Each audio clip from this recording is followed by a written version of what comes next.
Bienvenidos a Morna, el podcast. Y el día de hoy hemos traído a un querido invitado, a Robert Hong, que es nuestro desespecialista de Derecho y además un entusiasta de la inteligencia artificial aplicada, que seguro vamos a traer mucha información. Sí, nuestro segundo invitado. Y vamos a traer muchísima información de una industria que personalmente Kevin y yo no conocemos a la perfección, pero acá vamos a estar no solo para aprender, sino para mezclar el conocimiento. Pero fíjense que en el primer podcast, que los invito a que lo vuelvan a ver cuando todavía las camaritas y todo se veía feo, sí. Pero en ese podcast hablamos que toda la parte legal iba a cambiar tenía que cambiar y evidentemente los gobiernos iban a tener que empezar a interactuar con inteligencia artificial y a entender todo el cambio legal y todo lo que se va a producir, ¿no? Y bueno, aquí está Robert, que justamente nos va a ayudar un poco sobre eso. Roberto, porque no nos pase durante el resto del podcast. Roberto, por favor, danos tu introducción y cuéntanos qué te gustaría hablar también el día de hoy. Mira, qué interesante y gracias por la invitación. Porque yo estaba así como viendo detrás de escenas cuando hablan de los abogados y los invitan a este tipo de procedimientos y te sacan así casi que la listica, bueno, el artículo tal dice esto y aquello, como si fuese la orden a la cual tenemos que agachar la cabeza y seguirla, digamos, sin chistar de manera acrítica. Estamos en un momento de la humanidad en la cual hay unos fenómenos que nos obligan a repensar qué pensamos incluso por la idea de derecho. Por eso es que tú vas a ver que muchas de las aproximaciones que yo hago son de cultura jurídica. ¿Cómo va a cambiar nuestra cultura jurídica más que la legislación?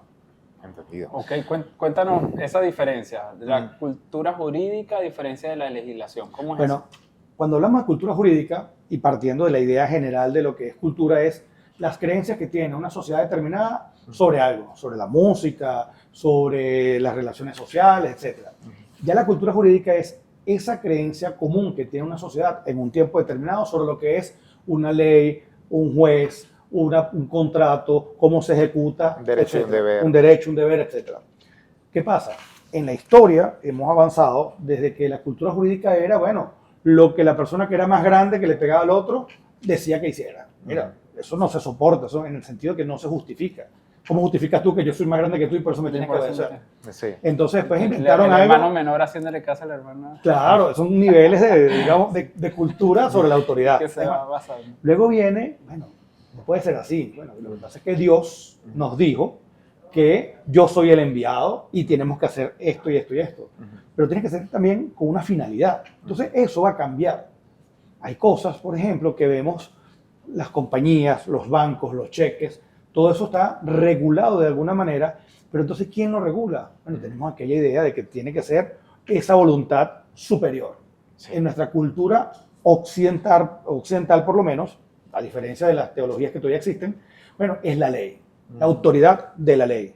¿Y qué pasa si la ley, como en efecto se ha demostrado que queda rezagada para adecuarse? O sea, hay nuevos hacedores de derecho. Que creemos casi que en todos los ámbitos, ¿no? Desde el informático, desde la parte contable, que como las tecnologías van avanzando, siempre tenemos esa percepción de, hey, ya va, la ley va tan rápido como lo está haciendo la tecnología y como lo está haciendo el conocimiento humano y la ciencia. Esos son los retos que tenemos, pero tenemos que partir incluso por cuestionarnos quién es el hacedor del derecho. Nuevamente, ¿es que acaso no existen sistemas normativos al margen de la creación legislativa, entendiendo el producto político de los estados, donde en un congreso, en una asamblea, los representantes de las personas levantan la mano para tal o cual decisión, digamos, política, en el sentido de que se toman en el seno político para que tenga efectos en todos lados? Ejemplo, las normas Incoterms o las normas ISO, que son de calidad, no tienen esa misma ropita legislativa de que no es una ley, no es un tratado internacional. Son estándares libres y voluntarios. Sí, lo más importante, verificables. Exacto. O sea, digamos así, de alguna manera esas leyes no las colocó el Estado, sino que un ente las va regulando y las va armando y va diciendo, oye, se deberían hacer las cosas de esta manera. ¿Qué ente? Y allí también donde venimos, ya aquí estamos metiéndonos en la parte de filosofía jurídica y filosofía política. Totalmente. Yo recuerdo cuando empezó toda esta vorágine de las criptomonedas y Bitcoin, entonces yo agarro y digo, bueno, pero es que analicemos Bitcoin y el protocolo de Bitcoin como un sistema normativo, como en efecto lo es. O sea, Bitcoin es un sistema normativo que tiene sus normas y sus consecuencias. Un programa, ustedes que saben esa parte, son son sistemas normativos, es decir, tú tienes supuestos de hechos y tienes consecuencias que vienen de eso. Y vaya a señalar que hace 1700 y pico de años antes de Cristo, lo que es la ley el código de Hammurabi, lo que decía es, si pasa esto y esto, entonces esto. ¿Qué diferencia hay con la programación? No, porque era el lenguaje. Eso es. Eso es exactamente eso. Entonces, un conjunto de reglas. Pero muy interesante lo que comentas y de hecho me viene con el pensamiento que tienen las mayorías de las compañías que están persiguiendo el AGI, ¿no? La inteligencia artificial general. Este ente, esta ley que nos rige sobre cómo deberíamos comportarnos, cuál es la expectativa que tenemos sobre la cultura jurídica, me pregunto qué va a ocurrir cuando tengamos el AGI, ¿no? Cuando la inteligencia artificial sea superior a los humanos en todas las decisiones, ¿va a ser la nueva ley, la opinión que tenga la inteligencia artificial general? O puede ser, porque aquí hay otro elemento, es que acaso algo no humano puede regir a los humanos o puede asistir a los humanos. Yo lo pongo también como ejemplo, si tú y yo tenemos alguna diferencia, alguna discrepancia, no es que vamos a ir para un tribunal y el tribunal use la inteligencia artificial, sino que nosotros podamos cargar cuáles son nuestras diferencias y vamos, mira, yo sé que la única manera, y eso no ocurre en muchos lugares, que tú tumbes estos argumentos, o sea, incidiendo con otros elementos patrimoniales a quien tome la decisión. Es decir, que esto puede ayudar a reducir enormemente la corrupción, y no estamos hablando de corrupción patrimonial, corrupción cognitiva, que a veces es peor que la otra. Y una posición verdaderamente imparcial. Así es, verificable. Sí, también. Que básicamente en ese momento, digamos así, sería un juez, inteligencia artificial, y los abogados cargarían la información, y como no estoy viendo si me afectó, no estoy viendo si me está llorando, porque todo eso puede afectar o debe estar afectando a un juez. Entonces, en este caso, yo tomo la decisión. Prejuicios visuales, cómo se ve el juzgado, cómo se ve la víctima. Pero eso también será bueno. O sea, yo siento que sería bueno, y acá Roberto nos puede corregir, porque mi entendimiento también de derecho es que los abogados y los jueces, ellos toman muchas decisiones basadas en referencias históricas de cómo ocurrieron otros casos. Y la cosa es que la inteligencia artificial puede memorizar cientos de miles de casos anteriores y cientos de miles de juicios anteriores para tomar la decisión correcta dependiendo de cuáles son la información de cada lado. Qué bueno que lo sacas, porque aquí entonces dirigimos la atención incluso a mis amigos procesalistas, ¿no? Que son digamos, los más reacios en siquiera no entenderlo, sino aproximarse a tratar de entender qué es esto. ¿Qué es un juez? Un tercero imparcial que toma la decisión entre partes en conflicto. ¿Cómo lo hace? A través de la ley. Y por supuesto, hay un matiz que te ponen ahí. Bueno, pero es que tampoco puede ser así. Bueno, ¿cuál es el factor de corrección entonces? ¿Es que acaso ese factor de corrección no puede ser también programado? Tú puedes todo eso programarlo. Sí. El problema es el temor a creer que vamos a venir a ser sustituidos por algo más. Y sí, señores, sí vamos a ser sustituidos. Sí. Algo tan esencial, y les pongo uno de los ejemplos. Disfruten estos meses. No. Yo cuando pongo a veces ejemplos digo, saquen todos su teléfono. Sí. ¿Qué hora es? ¿Cuál es el factor de corrección que tenemos entre nosotros? Muy distinto. Antes, el simple hecho de saber la hora para todos era complejo. Sí. Algo que hoy en día ya lo tenemos. Nuevamente, saquemos el teléfono y pongamos hoy, que es el año 2025, por la hora que sea, etcétera, a todos nos va a dar la misma respuesta, ¿o no? Entonces, no, pero es que tenemos temor cuando ponemos temas jurídicos. Ya va, pero es que el caso no lo vamos a cargar con la misma ley, no lo vamos a cargar con los mismos casos, con los mismos hechos. Es más, con las mismas pruebas, y ahí es donde viene la parte de las pruebas. Si tú me dices que yo pagué y yo digo que no pagué, que me falta que me entregues, eso si estuviese en una blockchain, ¿qué discusión va a haber? No hay discusión alguna. No va a haber discusión alguna. Pero entramos justamente en el tema de blockchain. ¿Qué está pasando? Que cuando llegó la blockchain, todavía la parte jurídica, quien lo podía regular, digamos de alguna manera, y no se colocó como a alguien, como tú dices en el caso de las normas ISO, o como tú mencionabas al principio, no, mira, un equipo de fútbol o las leyes del fútbol, ¿quién las regula? Bueno, el ente de fútbol. ¿Pero quién puso el ente de fútbol?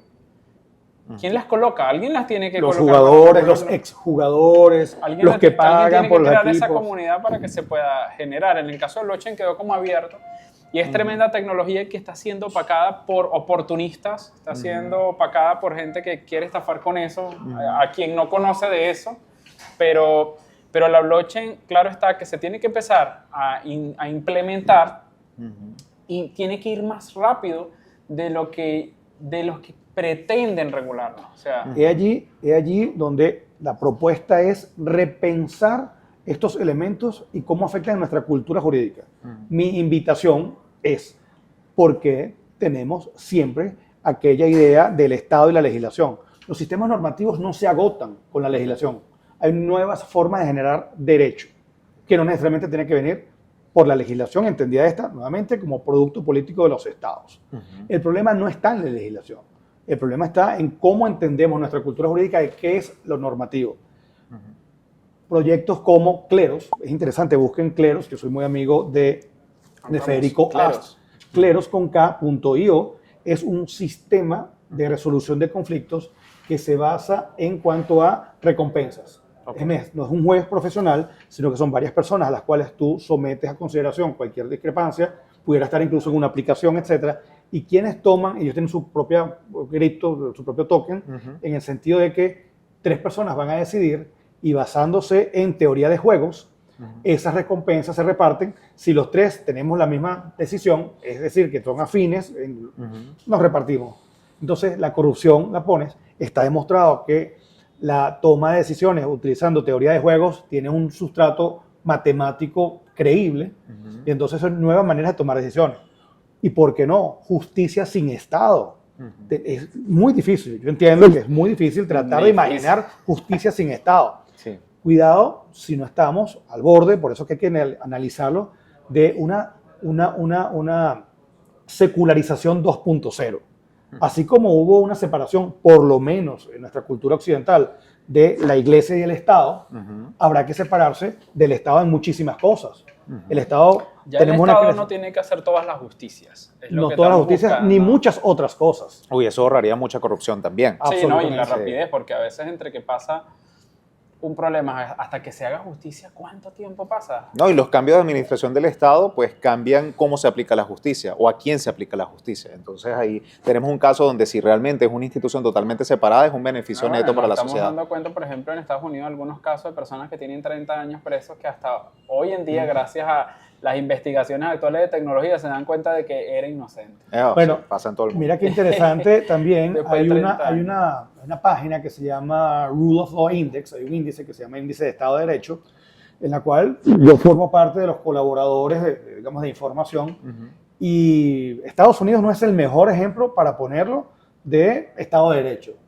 Los que son y siempre han estado allí son, digamos, los países nórdicos, en muchas otras cosas, ¿no? Sí. Entonces vemos cómo Venezuela tampoco lo podemos utilizar como mejor referente, pero el hecho de que exista un índice de Estado, lo que no se mide no lo puedes mejorar. Sí. Entonces tú puedes ubicar cómo funcionan, cómo tú presentas una queja, cómo es resuelta la cultura jurídica de las personas en acatar o no lo que está decidido, más allá de que tengas un policía que te obligue.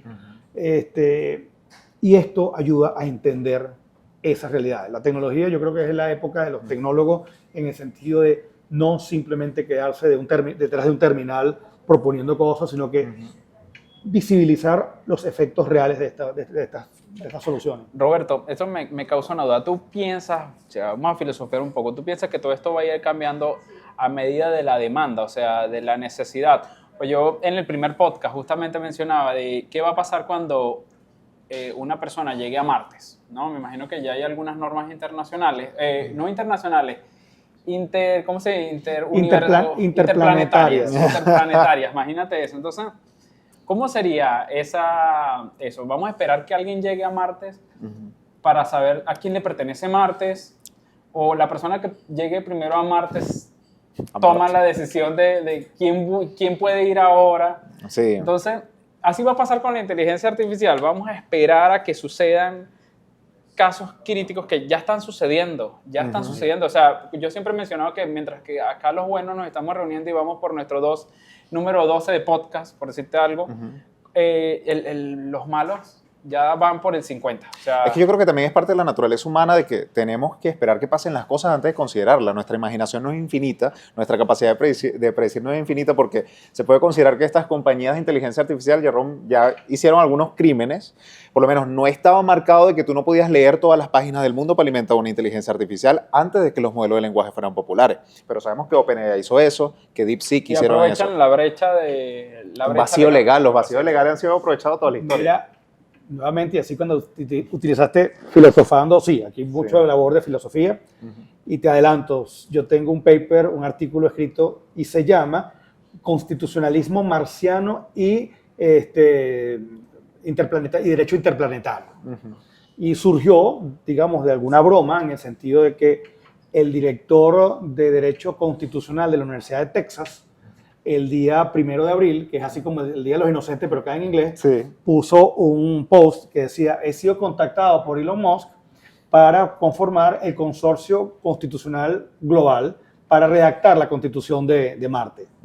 Entonces, a pesar de que es una broma, por supuesto, lo que viene atrás, sí hay trabajo sobre eso, e incluso hay trabajo sobre la independencia de los marcianos, ciudadanos marcianos, porque ya estarían allá, de la Tierra. Sería un espejo de lo que está aquí. O sea, no es tampoco tan jalado por los cabellos. No, estamos hablando de y antes que toque, que ya deberíamos estar porque tocando. Si tocas tierra marciana y matas a tu compañero astronauta, ajá, ¿qué pasa? ¿Cometiste un crimen en dónde? Ahora te no en la Tierra. Sí. No solamente eso. Y ya no dejó nadie que llegue. Ahí es donde entra también la bioética. ¿Será que nos vamos a reproducir de la misma manera natural allá arriba? ¿O todos estos experimentos de in vitro, etcétera, serían la nueva Sí, estamos cometiendo un crimen sobre el bebé que se estaría gestando en ese vientre en Marte, porque es un crimen por lo menos tomar alcohol o consumir drogas para matar a tu bebé, pero si lo haces en Marte, teniendo en cuenta que pudieras matar a tu bebé en consecuencia, entonces estás cometiendo un crimen ¿en qué país? ¿O en qué estado? ¿O en qué planeta? Volvemos a que es un tema más cultural. Y también retomando el tema de lo que es ley o no es ley, en algún momento determinado una sociedad, algo que era penado ya no lo es. Pero ahí es donde yo veo que un ente, una institución, nosotros como ciudadanos, qué sé yo, tenemos que ir pensando ya en las posibilidades que se van a gestar junto con la inteligencia artificial, lo que es el AGI, lo que es la robótica, todo esto que viene, la cuestión cuántica, que he leído algunas noticias, no sé si serán verdad, Abraham, de que tuvieron unos hackeos hace poco con unas computadoras cuánticas desde China, y entonces pudieron hackear unos bitcoins con respecto a eso, a descifrar claves y todo lo demás. Matemáticamente es posible, pero no creo que lo hayan hecho con 100 qubits, que es que si la capacidad máxima común. Es una locura. Para poder hackear eso necesitas una... Sí, pero, o sea, matemáticamente va a ser posible cuando tengamos una computadora con 1 millón de qubits. A lo que vamos a ir esto es que ya hay cosas que podemos prever, o sea, que podemos ver que van a causar daños. El tema, por decirte algo, ¿no? Que ya está sucediendo y con la inteligencia artificial fácilmente la puede replicar y que pueden hasta replicar niños que no existen. El tema, claro, entonces, si no existe, en realidad existe, digamos, esa transgresión que estaba prevista para el mundo analógico. ¿Y por qué hago mención del mundo analógico? Y date cuenta que mencionaste la parte cuántica. Existe, y pocos abogados, yo no sé absolutamente nada de esto, por eso que soy desespecialista, yo me pongo a hablar con amigos que son tecnólogos. Me gusta ese título, lo voy a usar. Además es como para torear las cosas. Somos desespecialistas de ella. Así, claro, desespecialistas, es que todos los días sale algo nuevo, y pretender abogarse, ser experto en esto, sería de verdad una gran sandez. Pero entonces tenemos el tema, así como existe la electrónica analógica, electrónica digital, y va a haber electrónica cuántica. Son electrónicas las tres, pero se mueven en capas absolutamente distintas. Si empezamos a entender de que la vida humana o muchas de las cosas nos movemos en un campo, digamos, netamente analógico, y el digital tiene su propia vida y lo que hay son, digamos, comunicaciones y puentes, como lo quieras llamar, sabemos que hay sistemas normativos única y exclusivamente en el mundo digital, sistemas normativos única y exclusivamente en el mundo analógico y sistemas normativos que avanzan los efectos de uno frente al otro. En materia jurídica, y ya te cuenta nuevamente, y no me estoy metiendo con los procesalistas, pero no, porque tú sabes que el expediente, miren señores, ellos creen que la firma digital es una forma en PDF, en un documento. Entonces cuando tú se lo digo a ustedes, miren señores, por favor, La firma digital es esa seña única e irrepetible que te atribuye la autoría o la voluntad expresada en este instrumento. Que puede ser papel, impreso, un fuente, lo puedes correr, no lo puedes correr, etc. Es más, tienes que ver la cantidad de cosas cuando hablan que si el valor probatorio del pantallazo. Entonces se inventan unas teorías totalmente absurdas, cuando lo que tenemos que tener claro es que esto es representación de algo que está ocurriendo en el mundo digital. Así como hay cosas en el mundo analógico. Mi partida de nacimiento, no sé qué años son ustedes, pero la mía era a maquinita de escribir y escrita en la... Cuando tú lo digitalizas y lo montas y lo lee la inteligencia artificial, tú estás digitizando esa información. Ya los muchachos nuevos, estás cargándolo y lo imprimes y entonces estás poniendo en formato análogo algo que ya debería. Que nació digitalmente. Si no entendemos eso, menos vamos a pasar lo que es el expediente digital, el proceso digital. Todavía están discutiendo que si es oral o si es escrito, cuando lo digital es ya oral, escrito, en varios idiomas, todo. Entonces, pero pensando en los extremos de que no, mi partida de nacimiento es un capture. Es un capture digital. Y eso es prueba de mi partida de nacimiento. Debería ser así, o sea, a esta altura pensando bien de verdad para que imprimir. Mira, eso. es que hasta... Bueno. Debería... yo le tengo mucho amor al contenido físico, ¿no? Porque simplemente lo digital todavía es un poquito endeble. ¿Okay? Un pulso electromagnético de un aro solar puede quemar todos los electrónicos del planeta. ¿Qué pasó con todo ese contenido? Pero la anotación en blockchain. La anotación en blockchain. La anotación, o sea, tú la puedes tener también ahí. Exacto, tú la puedes ahí, como la misma que puedes tener una página entera de código binario. Que haya un pulso que de verdad dañe toda la parte. Sí. El respaldo físico me parece ¡boom! Hermoso. Puede pasar, ¿no? Claro. No sé en qué probabilidad, pero puede pasar de que... Pero es que lo importante es como tener ese respaldo. Yo pienso que como él está explicando de los diferentes capas, yo pienso que vamos a necesitar respaldo en cada una de esas capas. Porque por lo menos un modelo de inteligencia artificial que tiene casi todo el conocimiento del mundo y te puede explicar cómo funciona el mundo, se puede guardar en un Blu-ray de doble capa. Sí, claro. Yo puedo guardar eso en un Blu-ray que un pulso electromagnético no me dañe ese disco Blu-ray. ¿Y cuántos ejemplares no puedes tener? Y para eso me llama muchísimo la atención, nuevamente, la parte de especialistas. Yo he hablado con gente que ha estudiado archivología y es impresionante cómo estudian al documento como documento, ¿no? Como instrumento, primero en piedra y cincel, luego en papel, luego tinta y ahora digital, ¿no? Entonces vemos cómo los abogados que pretendemos saber de todo, a veces no sabemos de nada, queremos hablar de documentos. Señores, háblense de unos archivólogos que vengan a hablar. O, por ejemplo, derecho, nuevamente, no la tengo agarrada con los de derecho procesal. ¿Por qué no buscan un ingeniero de procesos? O sea, hay gente que estudia procesos. Que no la tengo agarrada. Va a venir dos en la caja de comentarios mis amigos de procesal. Yo tengo amigos de procesal, constitucional, administrativo, laboral. Mira qué interesante también. ¿Te acuerdas cuando llegó el señor Musk y varios firmaron una declaración sobre los riesgos de la inteligencia artificial y que tenía que ser regulada? Eso es por conveniencia. Mira lo que pasó en el tema del desarrollo de la industria aeronáutica. Si nosotros estamos metidos en la industria aeronáutica y queremos invertir, lo que es Research and Development, si yo pongo $1.000 millones de dólares o de bolívares, lo que sea, y si alguien se cae y me demanda y pierdo todo, vamos a regular. ¿Por qué? Vamos a poner un tope a esto. Es decir, que los primeros que quieren una regulación son aquellos que van a invertir porque ya tú puedes medir tu riesgo. Y es válido. Eso me recuerda una serie que estoy viendo muy buena, 1922 creo que se llama la serie, ¿no? Ok. Y increíble como en esa misma fecha, ¿no? Todos los cambios que estaban sucediendo en ese momento. Es muy parecido a lo que estaba sucediendo ahorita. La gente decía, pero ya, ¿yo por qué voy a comprar una lavadora? Si ahora compro una lavadora, ese tengo que trabajar para ti. No para mí, porque ese tengo que ahora pagar por la electricidad. Y ahora, o sea, empezaban a generar todo leche y, bueno, entonces ahora no necesitas una cantidad de personas. Estaba pasando mucho de lo que está sucediendo actualmente. Y yo me sorprendía en ese momento de la serie de lo que estaba sucediendo, era que todo lo que se parece actualmente a lo que estamos viviendo, la cantidad de personas que esto está, digamos afectando, y las leyes como las está cambiando por completo, que existen todos estos vacíos legales, y nos lleva a nosotros a pensar de que en realidad no sabemos nada de todo lo que viene. Y esos vacíos o lagunas legales, tenemos esa creencia supersticiosa y hasta fetichista de la ley, de que la ley tiene que estar en todos lados. No, hay fenómenos que están al margen de la ley, en el sentido de que no están regidos por sistemas legislados. verbigracia, nuevamente el tema de los aviones. Hasta no hace mucho, estamos hablando creo que era el 98, si tú te caías de un avión, te montabas, tenías tu boleto, tú tenías un principio de responsabilidad objetiva hasta ese límite. No me acuerdo cuántos eran, porque son unidades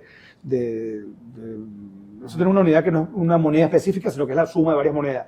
Entonces, si tú te caías, tú puedes haber sido que te ganaste el boleto o te lo robaste como el de la película de Titanic, o un millonario. Es responsabilidad objetiva, porque tú tienes una relación jurídica entre el transportista y tú, un contrato de transporte. Distinto es que tú estás aquí y te cae el avión encima, tú no tienes relación jurídica, entonces la responsabilidad es ilimitada. Tú, para poder pensar un régimen de responsabilidad en el uso de la inteligencia artificial, tienes que también tener un plano de los distintos tipos de relaciones jurídicas que existen entre el desarrollador y la empresa, el usuario, el desarrollador y la iglesia, el usuario o destinatario final, que no necesariamente tiene que tener esos conocimientos, o la víctima, porque no es lo mismo que la víctima sea alguien que contrató los servicios, que tú le puedes poner un disclosure, o una persona a la cual le quieres hacer valer eso. Justamente eso es lo que pasaba. Por ahí va. Que el tema, por ejemplo, de la minería. Antes, bueno, vamos a meternos a minar una cuestión, meto 300 personas allá abajo y tal. Ey, ¿qué pasó? No, mira, tenemos problemas, la gente está muriendo ahogada, la gente está...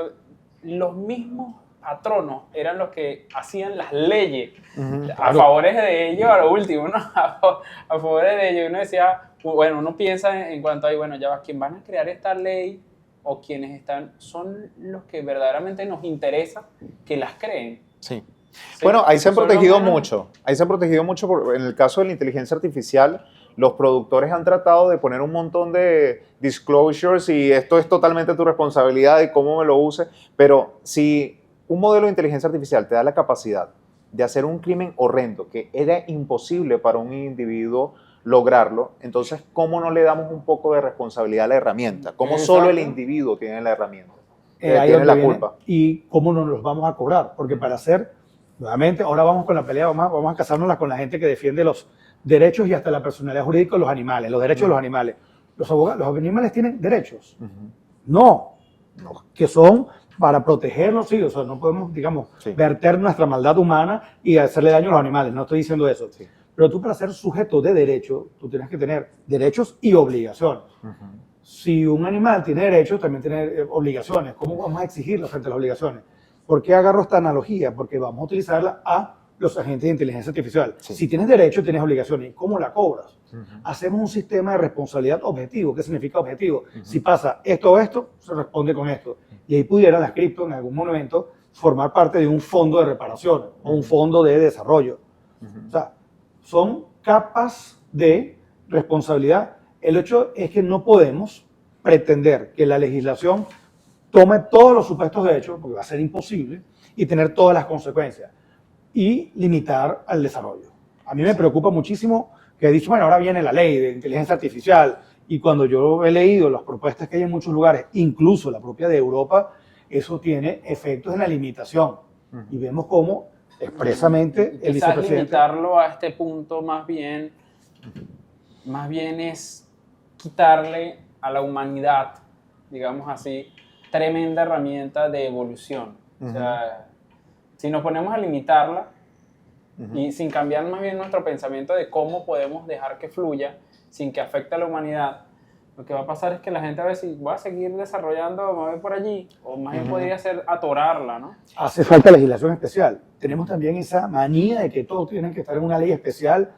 Mira, pongamos ejemplo el tema del derecho penal. Quien utilizando maquinaciones haga incurrir a otro, digamos, engañas al otro, lo que sería una estafa, tú lo puedes hacer con computadoras o sin computadoras. No hace falta una ley especial para poder, digamos, prevenir o castigar en caso de que ocurra una estafa. No, que es la parte que si es en cripto, que si es... No, una estafa porque es una maquinación. Claro. Entonces, ese afán de meter todo en la ley, a veces lo que hace es no solamente ralentiza lo que es el desarrollo, sino también te desvía a lo que debería ser atender a la responsabilidad real de las personas. Porque yo te voy a decir, mira, no es esta ley, si no es esta, si no es aquella. Nuevamente, hay que superar eso. Sí, pero yo creo que van a pasar un par de cosas negativas antes de que veamos lo mejor.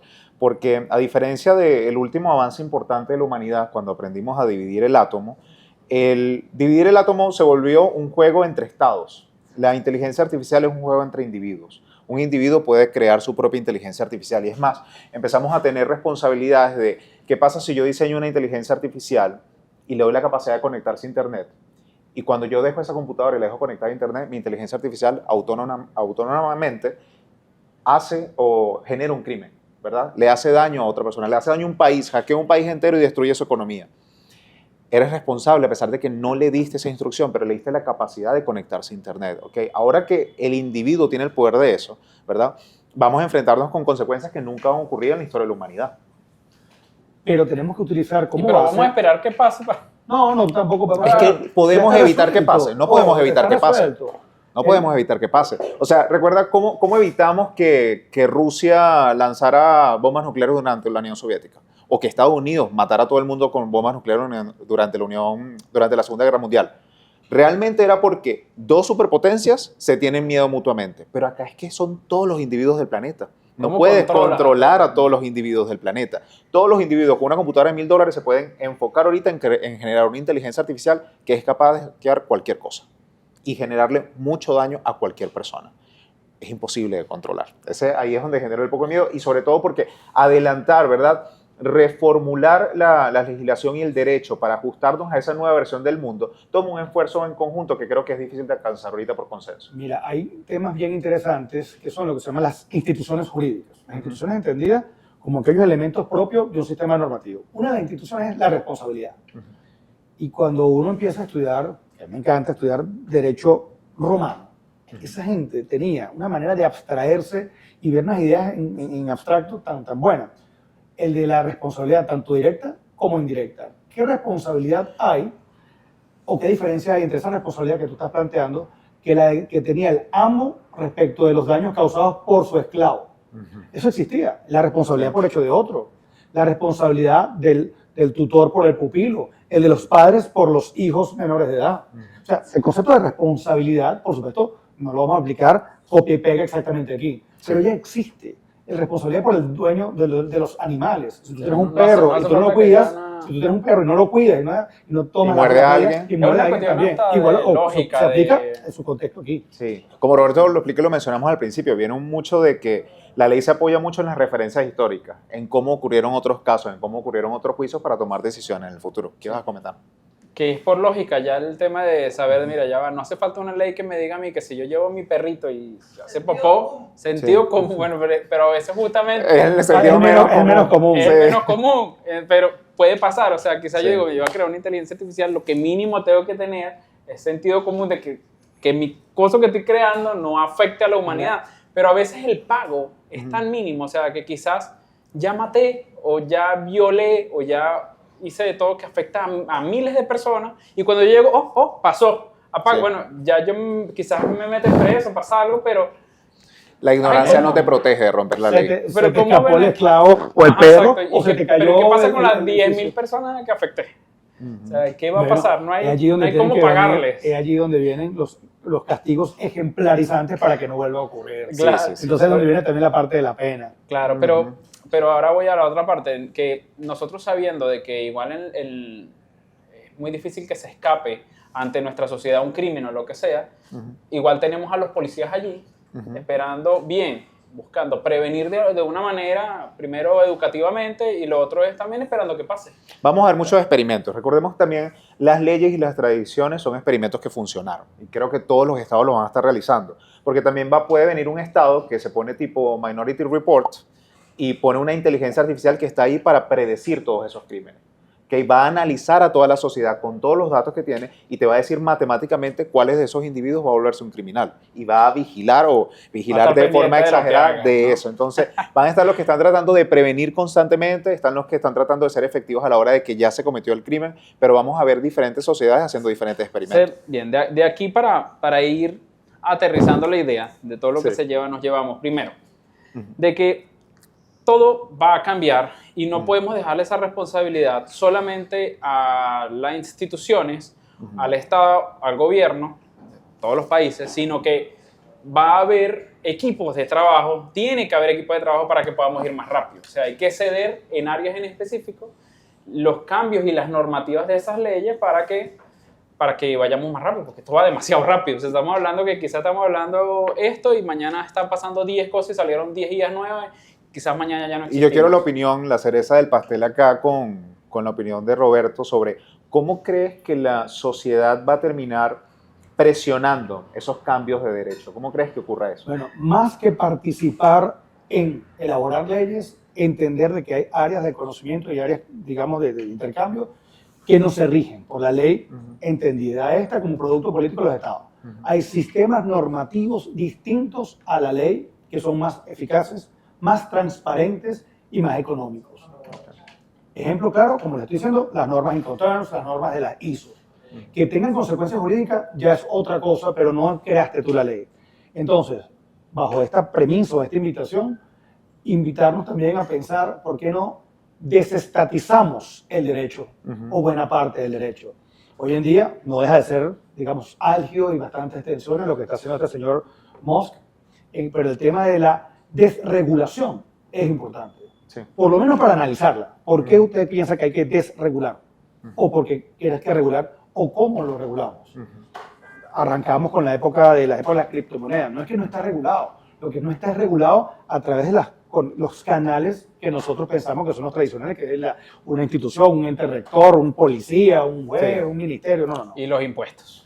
El tema de los impuestos, ay Dios mío, aquí pudiéramos hablar larguísimo. Ese es otro podcast. Hay que repensar la fiscalidad. Porque es que el tema de las cripto también se va mucho por allí, porque lo que más le duele a los estados es, ya va, se me está yendo la economía por un ente que yo no puedo cachar, que yo no puedo controlar y vigilar. De todo no puedo cobrar de allí. Te tengo una propuesta que va a ser más que todo una suerte así de travesura.